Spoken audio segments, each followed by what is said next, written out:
Assalamualaikum warahmatullahi wabarakatuh. Jadi nama saya Bajunis Pribadi. Saya ingin mempresentasikan tentang hasil penelitian saya yang berjudul Analisis Sentimen Kepuasan Pengguna e-learning menggunakan metode Infoverkanis Magber.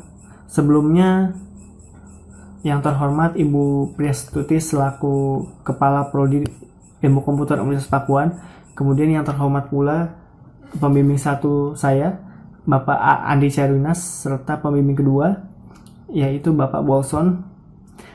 Lalu selanjutnya yang pertama ada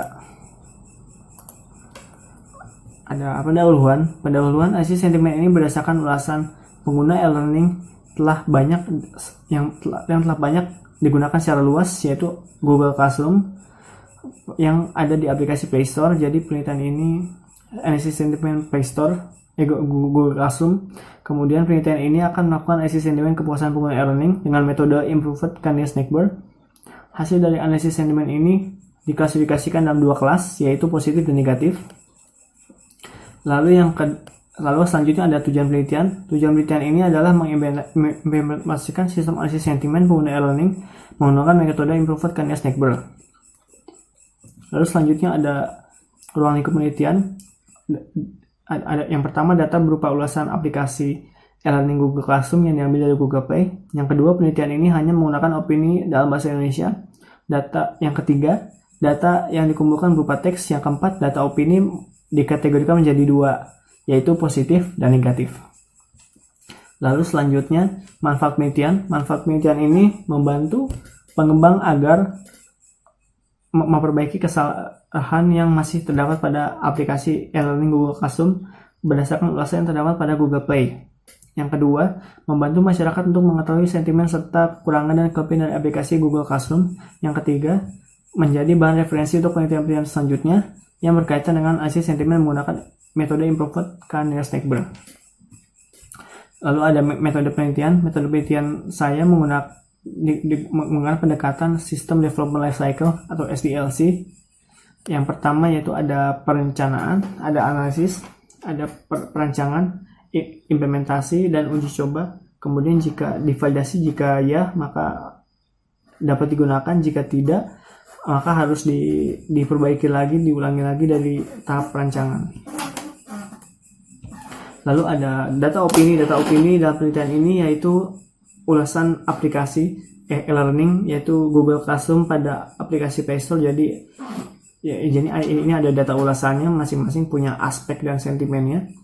Misalkan saya kasih bintang 1 aja karena saya tidak bisa login, aspeknya login. Kemudian sentimennya negatif. Lalu ada tidak bisa buka berkas yang dikirim, aspeknya upload file, sentimennya negatif, dan yang lainnya. Kemudian data kata dasar. Data kata dasar ini dapat dari Kamus Bahasa Indonesia online, di mana datanya berjumlah 28.526 data. Data kata dasar disimpan di dalam database. Ini ada kata dasar serta tipe kata dasar, adanya itu verba dan lain sebagainya.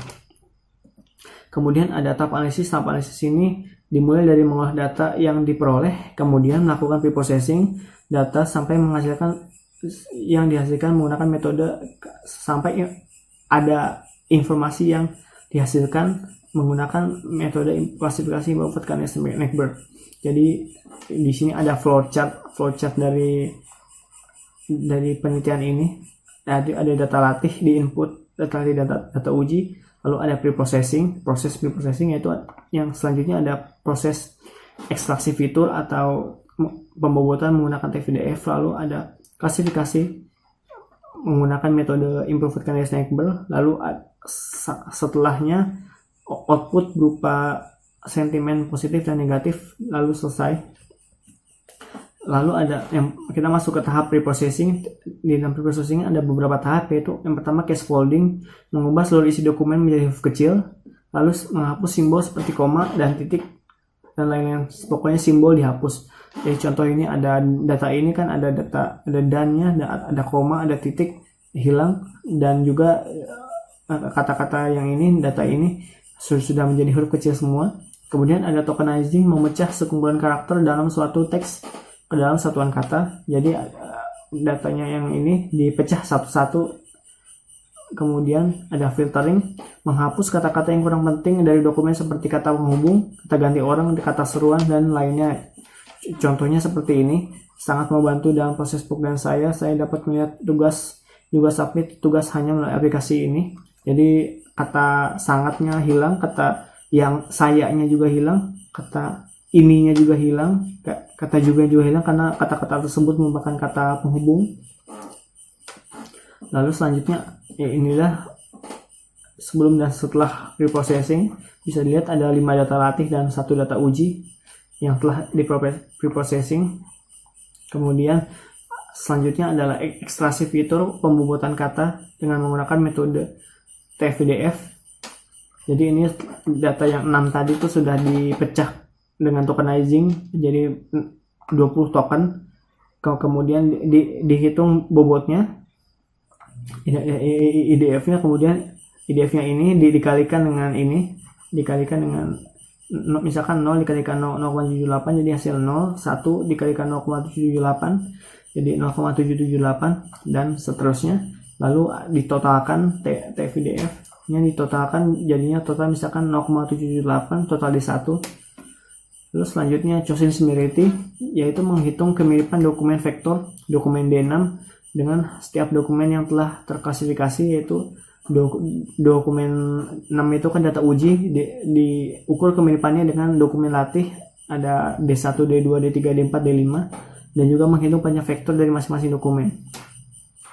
Lalu jadi ini D6 dikalikan dengan D1, misalkan ini ada D6 dikalikan D2, misalkan contohnya ini kan, jadi di sini ada yang baris kelima tugas D6 dan D2 sama-sama memiliki kata tugas, jadinya dikalikan 1,398 dikalikan dengan 2,796 dihasilkan 7,818 dan kemudian ditotalkan.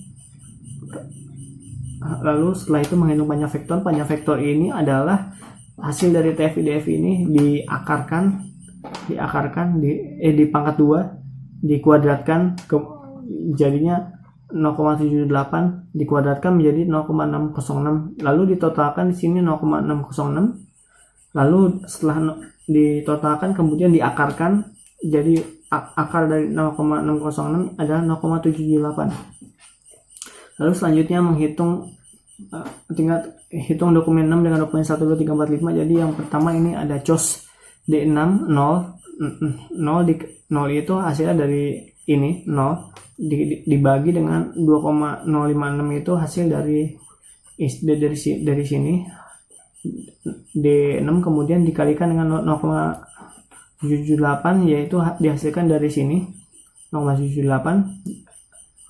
Lalu setelah itu diurutkan di tingkatnya.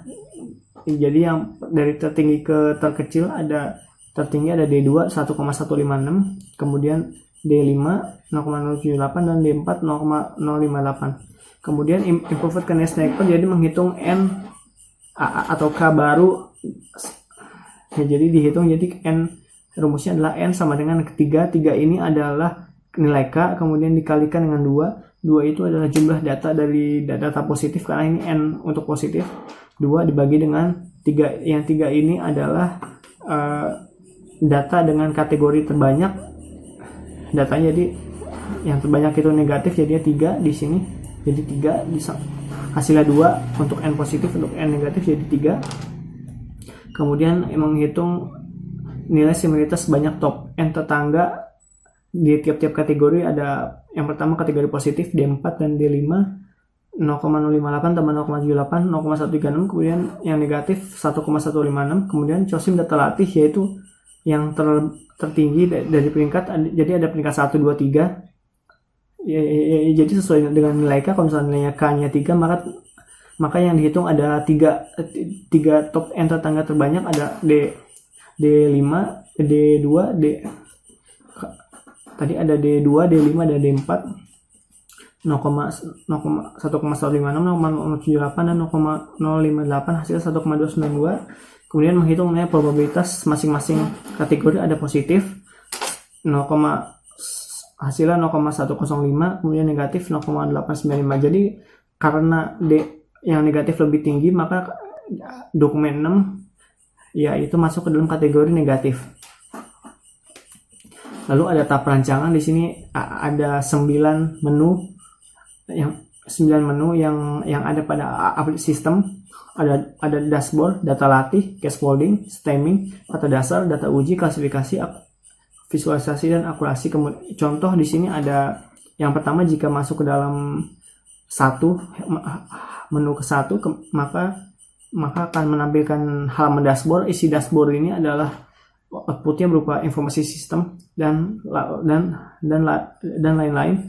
Kemudian entitas ini ada database yang akan digunakan, ada data uji, dokumen, case folding dan lain-lain. Kemudian bab 5, hasil dan pembahasan. Jadi ada hasil, ada halaman yang pertama ada halaman dashboard. Halaman dashboard ini halaman awal ketika sistem dijalankan, dan halaman ini berisi tentang informasi tentang sistem. Ini halaman dashboard. Kemudian ada halaman data latih. Nanti memuat data latih yang akan digunakan. Ini ada halaman data latih. Kemudian halaman case folding. Halaman case folding adalah data latih yang telah di case folding. Kemudian ada halaman stemming. Stemming ini membuat data latih yang telah melalui proses case folding, filtering dan juga stemming. Kemudian halaman kata dasar. Halaman ini membuat kata dasar. Kemudian halaman data uji, membuat data uji. Kemudian klasifikasi, itu terdapat tombol di klasifikasi ini, tombol ini yang itu untuk melakukan proses klasifikasi menggunakan metode improved KNN. Kemudian halaman hasil klasifikasi. Pada halaman hasil klasifikasi ini membuat data uji yang telah diklasifikasi menggunakan metode improved KNN. Lalu ada halaman visualisasi. Halaman visualisasi ini membuat grafik presentasi ulasan positif dan negatif pada aplikasi e-learning Google Classroom dari data latih dan uji yang telah diklasifikasi dengan metode improved KNN. Kemudian halaman akurasi. Jadi ini ada presentasenya dengan menggunakan grafik di halaman visualisasi. Kemudian ada grafik juga di halaman akurasi, grafik dari akurasi dan juga tabel confusion matrix, ini tabel yang di sini. Kemudian selanjutnya pembahasan hasil analisis sentimen dari data yang didapat, yaitu ada 29,6% negatif dan 70,4% positif. Kemudian ada rekomendasinya ini jadi tadi ada beberapa aspek, ada login, upload file, download dan update, dan juga error. Tadi ada juga di antara masalah tersebut, masalah yang paling banyak dialami oleh pengguna yaitu adalah halaman pada masalah login, sehingga sistem merekomendasikan bahwa masalah yang menjadi prioritas untuk diperbaiki yaitu halaman login. Lalu pengujian sistem. Jadi pengujian sistem ini pengujian 5 kali pengujian. Yang tertinggi yaitu ada K20 yaitu 84%, dan K terendah ada nilai K2 yaitu 74%. Lalu yang selanjutnya ada kesimpulan dari metode improved KNN dapat diterapkan untuk mengklasifikasikan sentimen dari dokumen ulasan secara otomatis menggunakan sistem yang telah dibuat. Lalu pengujian dilakukan dengan aneka masukan yang berbeda-beda, menghasilkan nilai persentase akurasi yang berbeda pula, yaitu ada K2 7%, K5 79%, K10 83%, dan K15 83%, dan K20 sebesar 84%. Kemudian hasil dari pengujian dapat dilihat bahwa nilai K yang digunakan berpengaruh terhadap baik atau tidaknya proses pengklasifikan. Jadi karena semakin besar K-nya, semakin besar pula akurasi, semakin baik pula akurasinya. Lalu selanjutnya ada saran yang saya berikan pada penelitian ini adalah penelitian selanjutnya dapat menggabungkan metode improved KNN ini dengan metode lain sehingga dapat menghasilkan sistem yang lebih baik, sehingga hasil yang didapat semakin akurat. Karena metode KNN ini juga belum sangat bagus, bukan metode yang terlalu bagus. Jadi bisa digabungkan dengan metode lain seperti leksikon dan lain-lain sebagainya. Lalu yang terakhir, terima kasih sekian dari presentasi hasil penelitian saya. Kurang lebihnya mohon maaf. Wassalamualaikum warahmatullahi wabarakatuh.